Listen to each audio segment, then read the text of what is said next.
Assalamualaikum warahmatullahi wabarakatuh. Selamat datang di Ihsan Asrodi Channel. Pada video ini saya akan membahas persyaratan naik pesawat di masa PPKM.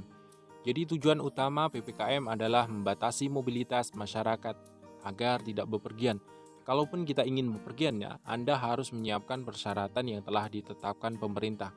Jadi menurut saya cukup bagus sih aturan yang memberi syarat ketat dalam perjalanan. Yang artinya orang yang diizinkan naik pesawat itu ialah orang yang benar-benar negatif dari COVID-19. Jadi kita akan merasa nyaman dan aman dalam perjalanan kita nantinya. Adapun persyaratan untuk naik pesawat di masa PPKM adalah sebagai berikut. Yang pertama, aturan penerbangan antar bandara di Jawa dan Bali.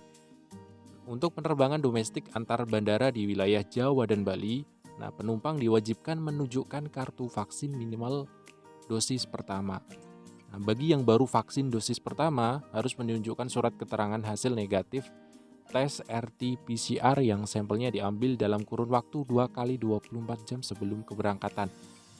Namun, bagi penumpang yang sudah melakukan vaksin dosis kedua, bisa menunjukkan rapid antigen ya, yang sampelnya diambil 1 kali 20. Misalkan saya mau terbang dari Jakarta ke Surabaya, ketika saya mempunyai sudah vaksin dosis 1 dan dosis kedua, maka kita cukup untuk menunjukkan surat hasil tes rapid antigen. Itu bisa kita gunakan ya untuk wilayah Jawa dan Bali ya, tidak berlaku untuk di luar Jawa dan Bali.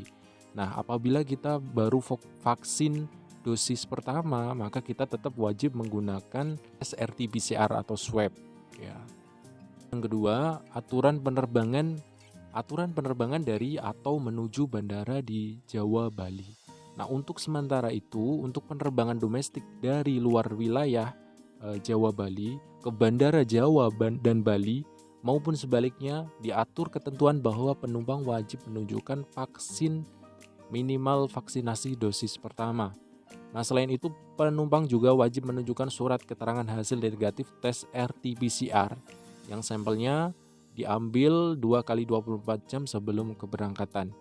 Jadi perlu diketahui ya bahwa syarat negatif COVID-19 dengan rapid test antigen hanya berlaku untuk penerbangan udara antar bandara di Jawa dan Bali. Nah, misalkan kita bangun dari Sumatera ke Kalimantan, maka kita harus RT-PCR atau swab.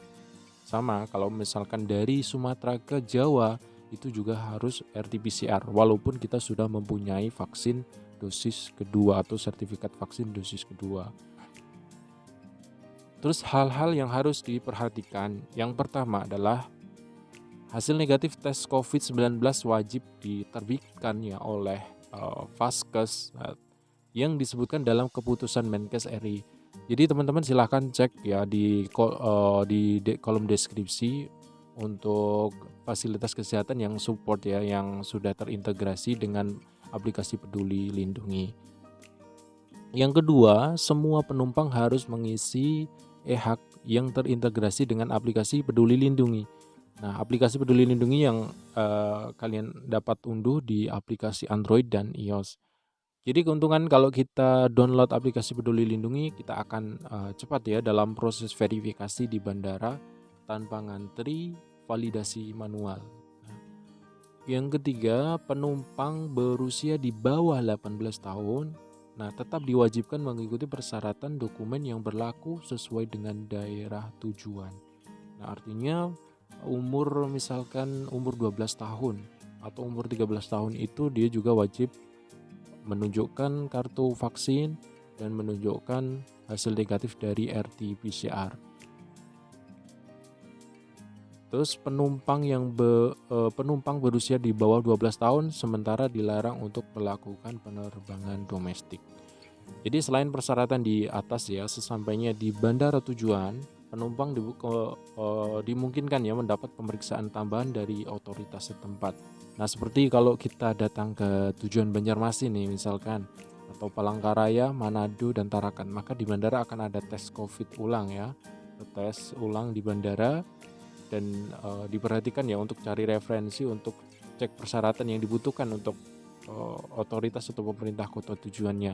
Nah, jika ada pertanyaan seputar persyaratan atau dokumen apa saja ya yang diperlukan untuk di kota tujuan, silahkan komen di kolom komentar, siapa tahu saya bisa membantu. Nah, jika video ini bermanfaat Kak, silahkan klik tombol subscribe dan nyalakan tombol loncengnya. Karena akan ada update video-video lanjutan tentang persyaratan perjalanan di masa pandemi. Akhir kata, wassalamualaikum warahmatullahi wabarakatuh.